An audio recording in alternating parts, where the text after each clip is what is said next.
Here's my share. The rest, you can pay yourselves. The steakhouse smelled like money and BS, which seemed fitting for my wife's birthday celebration. I sat at the corner of our oversized table, watching Lena's friends demolish their third round of top-shelf martinis while they pretended I didn't exist. "So, Danny," Mara said, leaning forward with that carnivore smile she'd perfected over years of destroying people's confidence. "Lena tells us you're still working at the garage." The way she said "still" made it sound like I was collecting unemployment checks and living in my mother's basement. I took a sip of my beer, the only drink under $20 on this menu, and nodded.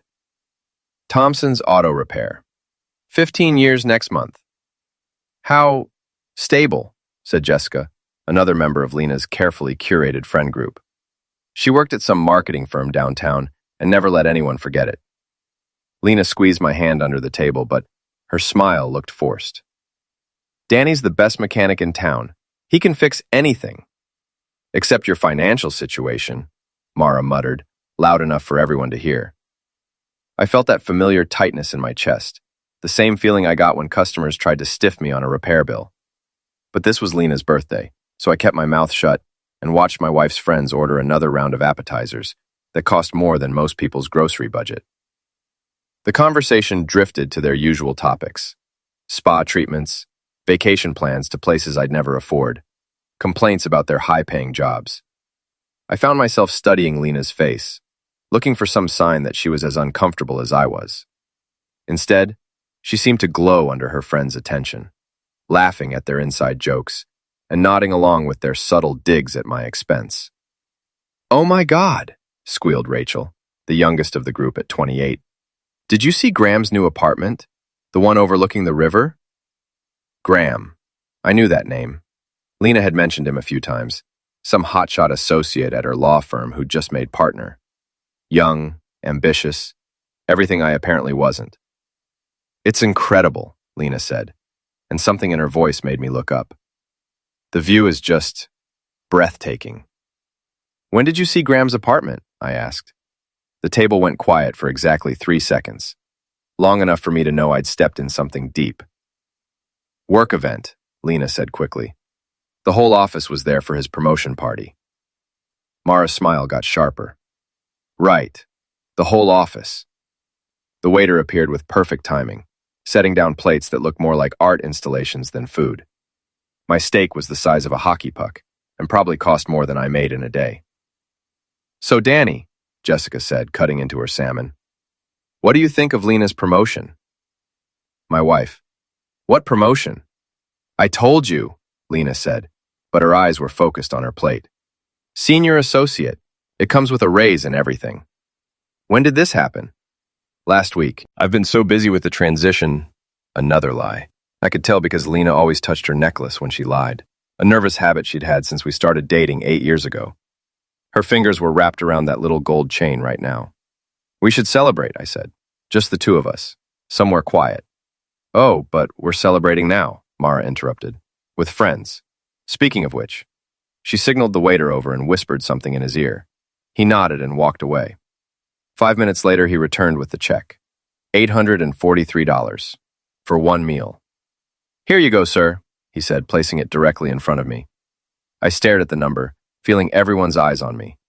In the silence, I could hear the restaurant's jazz music, the clink of glasses from other tables, the sound of my own heartbeat.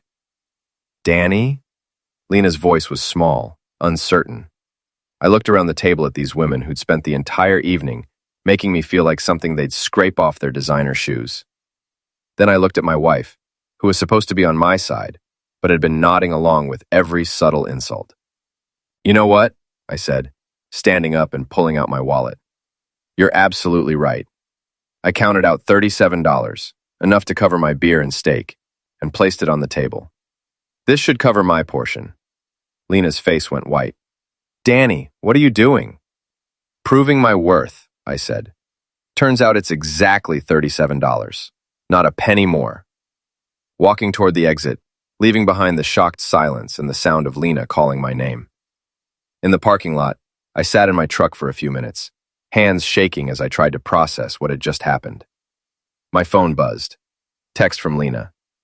How could you embarrass me like that? Simmons, then another. My friends had to pay the bill. Do you know how that looked? We need to talk when I get home. I was about to start the engine when I saw him. Graham, standing next to a silver BMW, checking his phone. He looked exactly like I'd imagined. Tall, expensive suit, the kind of confidence that came from never having to worry about money. He glanced up and saw me watching. For a moment, we just stared at each other across the parking lot. Then he smiled. Not friendly, but knowing. Like he was in on a joke I hadn't figured out yet. That's when I knew my marriage was over. I didn't go home that night. Instead, I drove to Rick's place, a rundown cottage on the east side of town where my best friend lived with his 2 dogs and a collection of vintage boxing equipment. Rick had been trying to get me back in the ring for months, claiming I needed an outlet for my frustrations. Turned out he was right. She set you up, Rick said, handing me a beer from his ancient refrigerator. The whole thing was planned. You think? Brother, I've seen ambushes before. That wasn't a birthday dinner. That was an execution. Rick had done 2 tours in the Middle East before coming back to work construction. He understood strategy and betrayal better than most people. He also understood loyalty, which was why he'd been my best friend since high school, despite our different paths in life. The question is why, I said. What's the end game? Maybe she wants out but doesn't want to be the bad guy.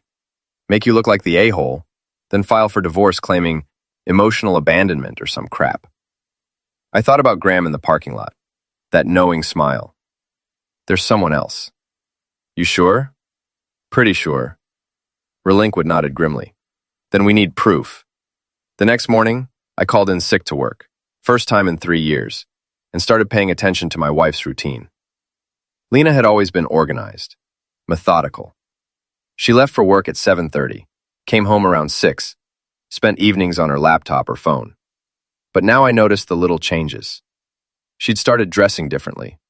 More expensive clothes, subtle but significant. Her hair was styled differently too, and she'd been wearing perfume I'd never smelled before.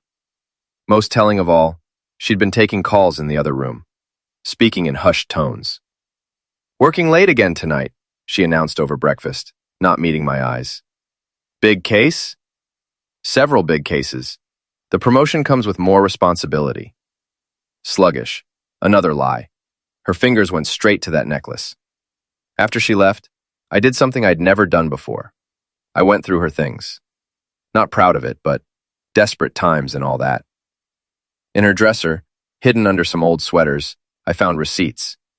Expensive restaurants, a hotel downtown, a jewelry store, all from the past month. All paid for with a credit card I'd never seen before. The jewelry store receipt was dated 3 days ago. A men's watch, $1,500. My phone rang. Rick. You free for lunch? Yeah, why? Because your wife just walked into Marcello's with a guy who ain't you. Marcello's was the fancy Italian place downtown, the kind of restaurant Lena and I had never been to because we couldn't afford it. I met Rick in the parking lot across the street, and he handed me a pair of binoculars. Table by the window, he said. I focused the lenses and felt my stomach drop. There was Lena, laughing at something the man across from her was saying. He was wearing an expensive suit and a watch that caught the light when he moved his hand. Graham. But it wasn't just lunch. I watched them hold hands across the table. Watched Lena lean forward to whisper something in his ear. Watched him kiss her fingers when he thought no one was looking. How long have they been in there? I asked. About an hour. Ordered wine, the works. They look pretty comfortable. I handed back the binoculars. I need to get closer. Danny, don't do anything stupid. I'm not going to confront them. I just need to hear what they're saying. The restaurant had a small bar area near the entrance, separated from the dining room by a decorative screen. I ordered a coffee and positioned myself where I could see their table through the gaps. The acoustics were good enough that I caught fragments of their conversation. Told him about the promotion, Lena was saying. Believes everything, Graham replied. Feels bad sometimes, but won't be a problem much longer. I couldn't hear every word, but I heard enough.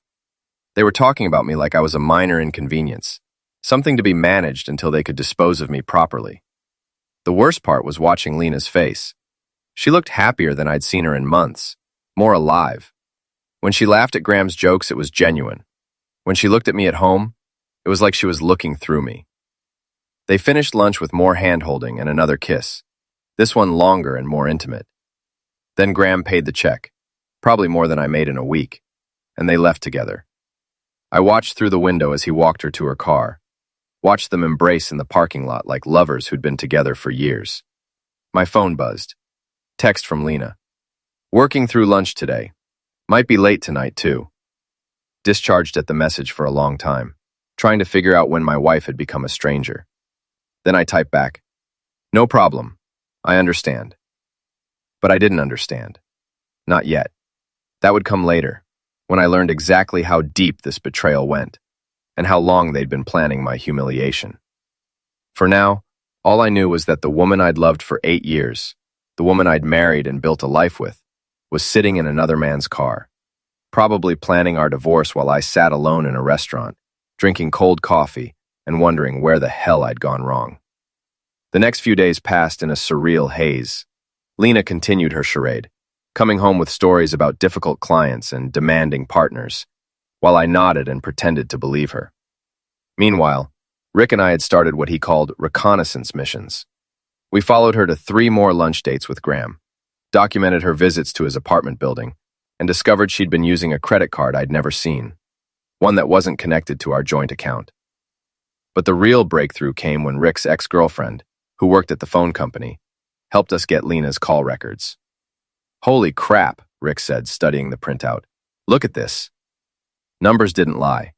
Lena had been calling Graham multiple times a day for the past 3 months.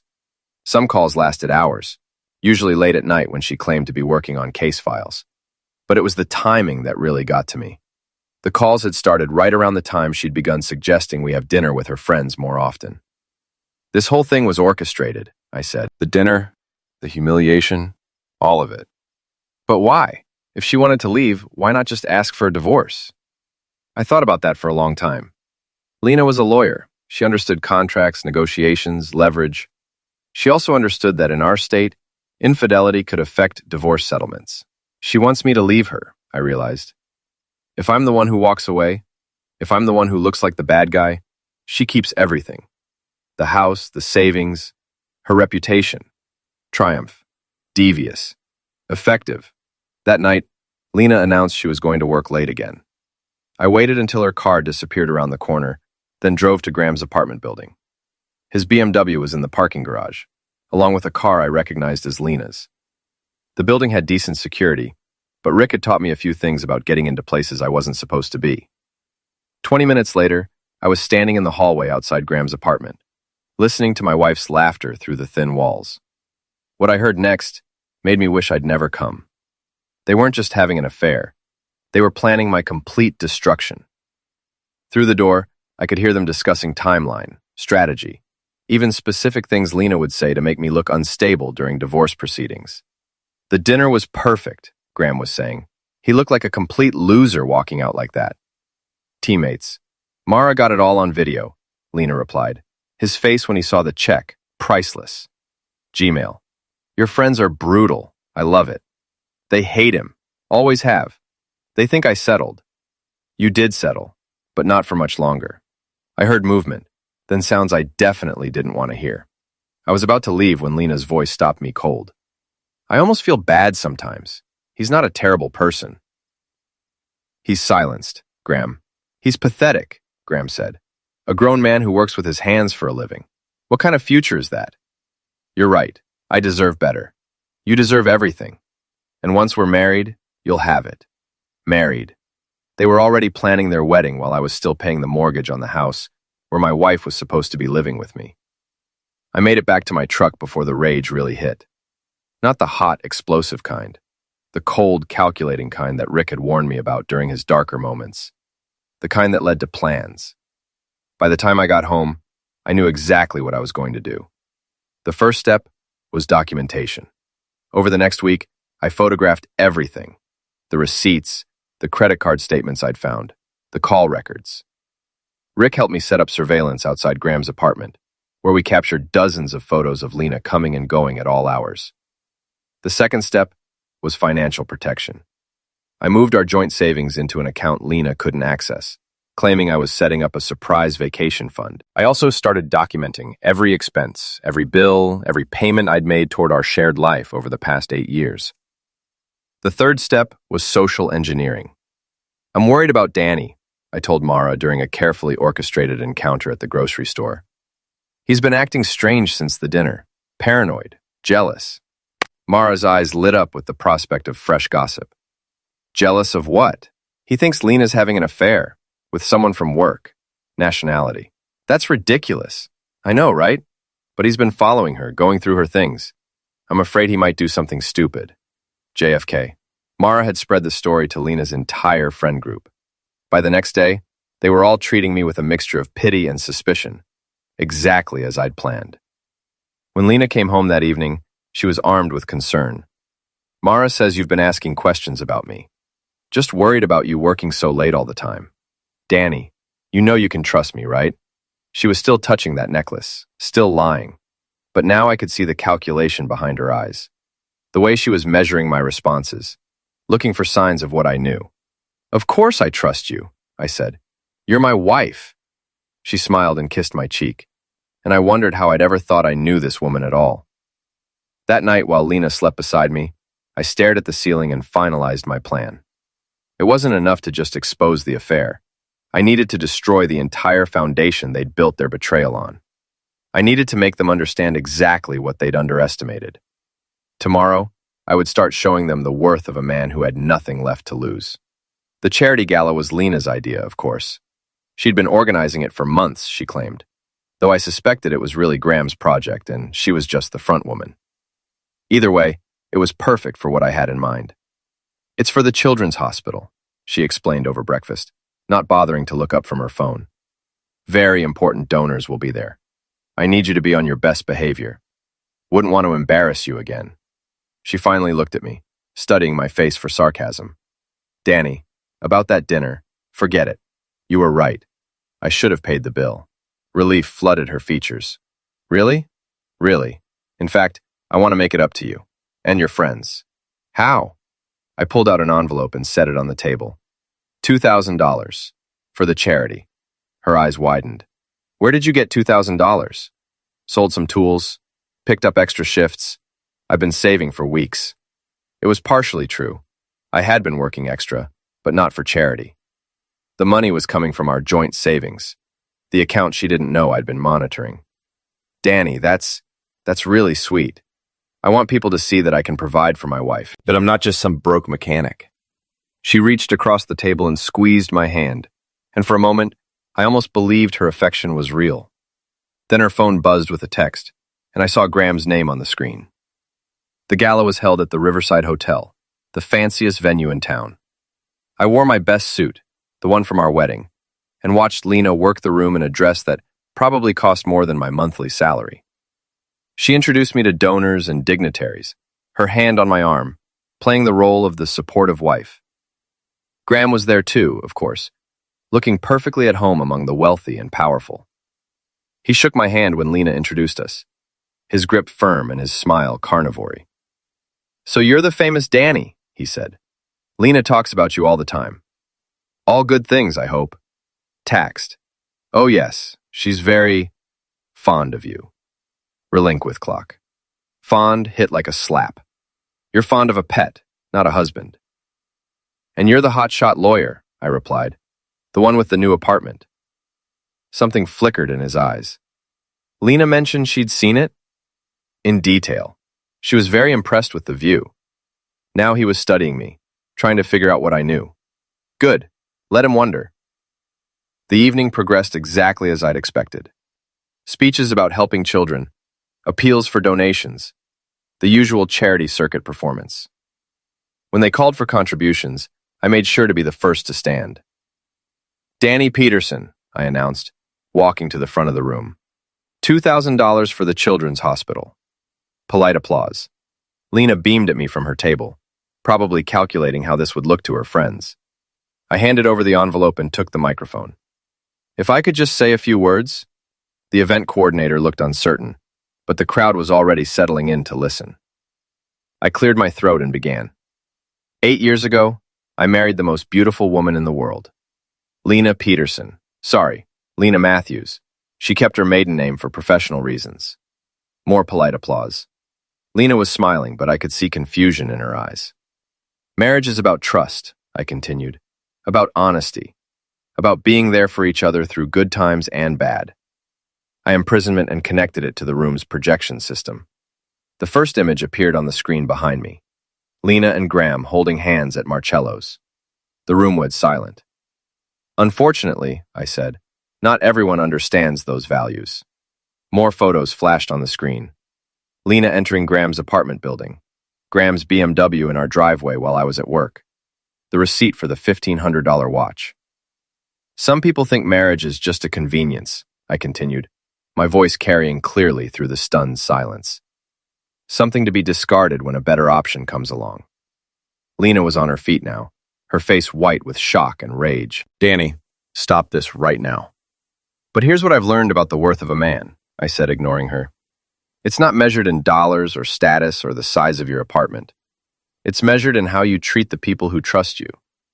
The final image appeared on screen.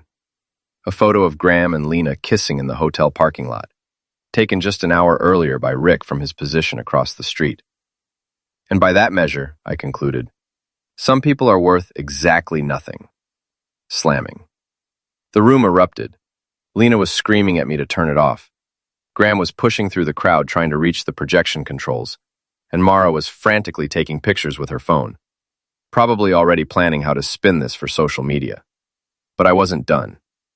Oh, and one more thing, I announced over the chaos. The $2,000 I just donated, that came from the joint account that my loving wife has been using to fund her affair. So really, you're all being very generous with your own money tonight. Submerged. Security was moving toward me now, but I'd already said everything I needed to say. I disconnected my phone, handed the microphone back to the stunned coordinator, and walked calmly toward the exit. Behind me, I could hear Lena's voice rising above the crowd noise, trying to explain, trying to salvage something from the wreckage. But it was too late. By tomorrow morning, everyone in town would know exactly what kind of woman she really was. In the parking lot, Rick was waiting with the engine running. "How'd it go?" he asked as I climbed into the passenger seat. "Better than expected." "What now?" I pulled out my phone and showed him the video I'd been recording all evening. Not just my speech, but everything that had happened afterward. Graham's panicked attempts to control the damage, Lena's meltdown, Mara's frantic damage control efforts. "Now we wait," I said, and watch them destroy each other trying to figure out who's to blame. As we drove away, I caught a glimpse of Graham and Lena in the hotel entrance, screaming at each other while photographers from the local newspaper captured every moment. Their perfect plan was crumbling, and they had no one to blame but themselves. For the first time in months, I smiled. The fallout was swift and brutal. By morning, the video of my charity gala speech had gone viral on social media, shared thousands of times with comments ranging from supportive to savage. The local news picked it up, running a segment about "Charity Scandal Rocks Local Legal Community."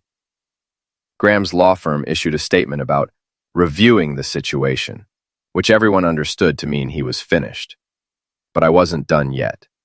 Lena came home that afternoon, her face puffy from crying, her expensive dress wrinkled from the night before. She found me in the garage, calmly organizing my tools. "You destroyed everything," she said. "I exposed everything. There's a difference. My career is over." Graham's career is over. Was that worth it? The wrench said I was cleaning. You tell me. Was 3 months of sneaking around worth 8 years of marriage? It wasn't supposed to happen like this. How was it supposed to happen? You and your friends humiliate me into leaving, then you file for divorce claiming I abandoned you? Keep the house, the savings, everything we built together while you moved in with your new boyfriend? Her face told me I'd guessed correctly. "I found the apartment lease," I continued. "The one you and Graham signed last month. 2 bedrooms, downtown, available next week." "Were you even going to tell me you were leaving? Or was I supposed to figure it out when I came home to an empty house?" Wraith. I also found the credit card statements. $15,000 in charges over the past 3 months, Hotels, restaurants, jewelry, clothes, all paid for with money from our joint account. She sat down heavily on my workbench, defeat written across her features. What do you want? I want my life back. The one you stole when you decided I wasn't good enough anymore. You can have the house, the savings, everything. I don't want your guilt money, Lena. I want something else. What? I pulled a manila folder and set it in front of her. Inside were divorce papers, already filled out, along with a detailed accounting of every expense, every shared asset, every contribution I'd made to our marriage over 8 years. I want you to sign these papers admitting to infidelity. I want you to waive any claim to alimony or shared assets. And I want you to pay me back the $15,000 you stole. I can't. You can, and you will. Because if you don't, I'll release the rest of the evidence. What rest? I pulled out my phone and showed her a video I'd recorded outside Graham's apartment the week before. In it, she and Graham were discussing their plan in detail, including specific lies they would tell about me during divorce proceedings. This is illegal, she whispered. You can't record people without their consent. Actually, I can. Single-party consent state, remember? You taught me that. She stared at the phone screen, watching herself plot my destruction with the man she'd been cheating with. When the video ended, she looked up at me with something I'd never seen in her eyes before. Fear. If I sign these papers, you sign them, you pack your things, and you leave. Tonight. Graham's lease doesn't start until next week, but I'm sure you'll figure something out. And the video? Stays private, along with everything else I know about your little scheme. She picked up the pen with trembling hands and signed every page without reading them. When she was finished, I handed her a box I'd prepared. Her personal items, her clothes, her jewelry. Everything that was hers and nothing that was ours. Danny, she said as she reached the door. I did love you. Once, I replied. That's what makes this so much worse. After she left, I sat in my garage for a long time, surrounded by the tools and equipment that represented 15 years of honest work. Tomorrow, I would go back to Thompson's Auto Repair and fix cars for people who paid their bills and kept their promises. I would rebuild my life one day at a time, one honest dollar at a time. My phone buzzed with a text from Rick. Saw the news. Graham got fired. Lena's firm is reviewing her status. How you feeling? I typed back, like a man who knows his worth. 3 hours later, Mara learns. Lena's farms later and lively said, like she would live to the cars of Lana. Like she lived. Like a revived. I typed back, like a man who knows his worth. I typed back, like a man who knows his worth. I typed back, like a man who knows his worth. I typed back, like a man who knows his worth. I typed back, like a man who knows his worth. I typed back, like a man who knows his worth. I typed back, like a man who knows his worth. I typed back, like a man who knows his worth. I typed back, like a man who knows his worth. I typed back, like a man who knows his worth. I typed back, like a man who knows his worth. I typed back, like a man who knows his worth. I typed back, like a man who knows his worth. I typed back, like a man who knows his worth. I typed back, like a man who knows his worth. I typed back, like a man who knows his worth. I typed back, like a man who knows his worth. I typed back, like a man who knows his worth. I typed back, like a man who knows his worth. I typed back, like a man who knows his worth. I typed back, like a man who knows his worth. I typed back, like a man who knows his worth. I typed back, like a man who knows his worth. I typed back, like a man who knows his worth. I typed back, like a man who knows his worth. I typed back, like a man who knows his worth. I typed back, like a man who knows his worth. I typed back, like a man who knows his worth. I typed back, like a man who knows his worth. I typed back, like a man who knows his worth. I typed back, like a man who knows his worth. I typed back. 3 hours later, Mara showed up at my door. She looked terrible, makeup smeared, hair disheveled, the confident hunter replaced by something desperate and cornered. "This is all your fault," she said. "How do you figure?" "Lena was my best friend. Now she won't even return my calls." "Maybe because you helped her plan my humiliation?" "We were trying to help her. You were holding her back." Almost felt sorry for her. Almost. You know what the funny thing is, Mara? You thought you were so smart, so sophisticated. You thought I was just some dumb mechanic who wouldn't figure it out. You are just a mechanic. You're right, I am. I fix things that are broken. And sometimes, I throw away things that can't be fixed. She stared at me for a moment. She felt like trance. I adjusted to the link. She stared at me for a moment, then turned and walked away. I watched her drive off in her overpriced SUV, probably heading to another friend's house to spread more poison and plot more schemes. But it didn't matter anymore. The game was over, and I had won. That night, I sat on my front porch with a beer and watched the sun set over the neighborhood where Lena and I had planned to grow old together. Tomorrow would bring new challenges, new possibilities, maybe even new love. But tonight, I was content to sit alone with the knowledge that I had stood up for myself when it mattered most. My phone buzzed one last time. A text from an unknown number. "You're pathetic. This isn't over." I deleted the message without responding. Some people never learn that the worth of a man isn't measured by what he has, but by what he's willing to fight for. And I had fought for everything that mattered.